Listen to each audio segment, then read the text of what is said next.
ಪಟ್ಟಣದ ಸರಕಾರಿ ಪ್ರಥಮ ದರ್ಜೆ ಕಾಲೇಜು ಪ್ರೌಢಶಾಲಾ ವಿಭಾಗದಲ್ಲಿ ಶುಕ್ರವಾರ ಶಾಲಾ ಶಿಕ್ಷಣ ಮತ್ತು ಸಾಕ್ಷರತಾ ಇಲಾಖೆ ಪಾವಗಡ ನವೀನ್ ಜಾಗೃತಿ ಮತ್ತು ಕ್ರೀಡಾ ಸಾಂಸ್ಕೃತಿಕ ಕಲಾ ಟ್ರಸ್ಟ್ ಸಹಯೋಗದಲ್ಲಿ ಶಾಲಾ ಕಾಲೇಜುಗಳಲ್ಲೊಂದು ಜಾಗೃತಿ ಉದ್ಘಾಟನಾ ಕಾರ್ಯಕ್ರಮವನ್ನು ಉದ್ಘಾಟಿಸಿ ಶಾಸಕರು ಹಾಗೂ ಮಾಜಿ ಸಚಿವರು ವೆಂಕಟರಮಣಪ್ಪ ಮಾತಾಡಿ, ಮೌಲ್ಯಯುತ ಶಿಕ್ಷಣವನ್ನು ಪ್ರತಿಯೊಬ್ಬ ವಿದ್ಯಾರ್ಥಿಗಳು ಮೈಗೂಡಿಸಿಕೊಳ್ಳಬೇಕು.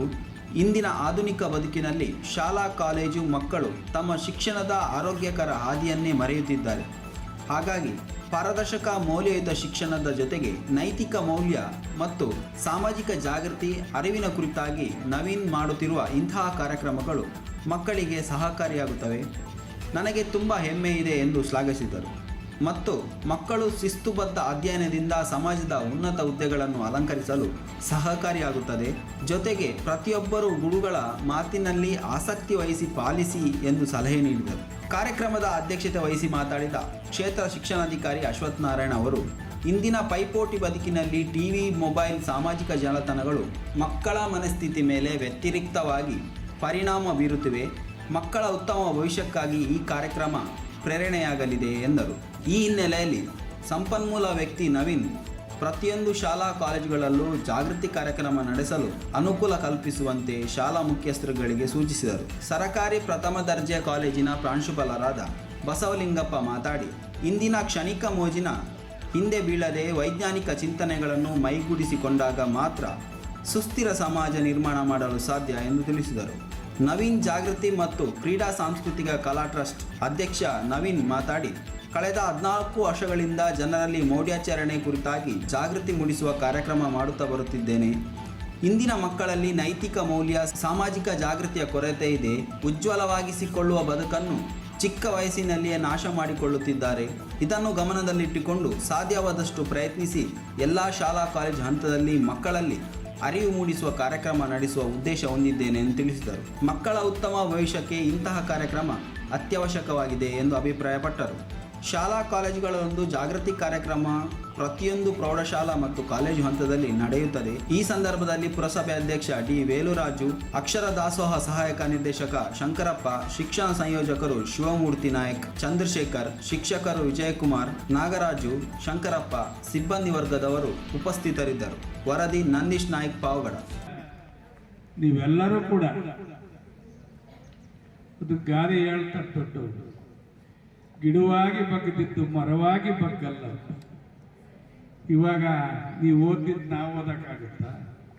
ನಾವು ಮರ ಆಗಿದ್ದೀವಿ, ನೀವು ಗಿಡ ಆಗಿದ್ದೀವಿ. ಇವಾಗ ಮನಸ್ಸು ಮಾಡಿದ್ರೆ ನೀವು ಚೆನ್ನಾಗಿ ಓದಬಹುದು. ಮನಸ್ಸು ಮಾಡದೇ ಇದ್ರೆ ಓದಕ್ಕೆ ಸಾಧ್ಯನೇ ಇಲ್ಲ. ಅದರಿಂದ ನಿಮ್ಮ ಭವಿಷ್ಯತ್ತು ನಿಮ್ಮ ಕೈಯಲ್ಲಿದೆ. ನೀವು ಒಳ್ಳೆ ವಿದ್ಯಾವಂತರಾಗಬೇಕು. ನಿಮ್ಮ ತಂದೆ ತಾಯಿಗೆ ಒಳ್ಳೆಯ ಹೆಸರನ್ನು ತರಬೇಕು. ನಿಮ್ಮ ಗುರುಗಳಿಗೆ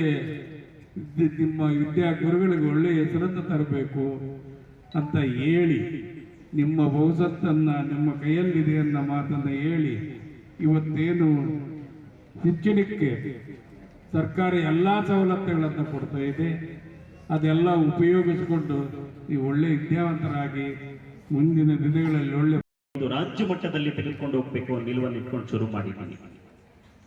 ನನ್ನ ಪ್ರೀತಿಯ ಮಕ್ಕಳೇ, ಬೇಜಾರಾಗಬೇಡಿ ಹಿಂಗೆ ಹೇಳ್ತೀನಿ ಅಂತ. ಏಕೆಂದ್ರೆ ಇವತ್ತು ಅತಿ ಹೆಚ್ಚು ಈ ಮಾಧ್ಯಮಗಳಲ್ಲಿ, ಸೋಷಿಯಲ್ ಮೀಡಿಯಾಗಳು, ಈ ಮೊಬೈಲ್ಗಳಿಗೆ ನಮ್ಮ ಬದುಕನ್ನ ತೊಡಗಿಸ್ಕೊಂಡ್ಬಿಟ್ಟಿದ್ದೀವಿ. ಎಲ್ಲ ಒಂದ್ ಕಡೆ ನಮ್ಮ ಬದುಕು ದಾರಿ ತೋರ್ತಾ ಇದೆ. ಮೌಲ್ಯಗಳು ಗೊತ್ತಾಗ್ತಾ ಇಲ್ಲ. ತಂದೆ ತಾಯಿಗಳಂದ್ರೆ ಯಾರು, ಗುರು ಹಿರಿಯರು ಅಂದ್ರೆ ಯಾರು, ಸಮಾಜದಲ್ಲಿ ನಾವು ಹೇಗಿದ್ದೀವಿ ಅನ್ನುವಂಥ ಆಲೋಚನೆ ಸಹ ನಮಗೆಲ್ಲೋ ಒಂದು ಕಡೆ ಕೆಳಗುತ್ತಾ ಇದೆ ಅನ್ನೋದು ನನಗೊಂದಷ್ಟು ದುಃಖ ತರ್ತಾ ಇದೆ. ಇನ್ನು ಪರೀಕ್ಷೆಗಳನ್ನ ಎದುರಿಸೋದಕ್ಕೆ, ಪರೀಕ್ಷೆಗಳ ಹತ್ರ ಬಂದಾಗ ನಮಗೆ ಜ್ವರ ಸ್ಟಾರ್ಟ್ ಆಗುತ್ತೆ, ಭಯ ಸ್ಟಾರ್ಟ್ ಆಗುತ್ತೆ. ಎಷ್ಟೋ ಮಕ್ಕಳು ಪರೀಕ್ಷೆಗಳಲ್ಲಿ ಫೇಲ್ ಆಗಿ ಆತ್ಮಹತ್ಯೆಯನ್ನ ಮಾಡಿಕೊಳ್ಳುವಂತ ದುಸ್ಥಿತಿಗೆ ಬಂದು ತಲುಪಿದ್ದಾರೆ.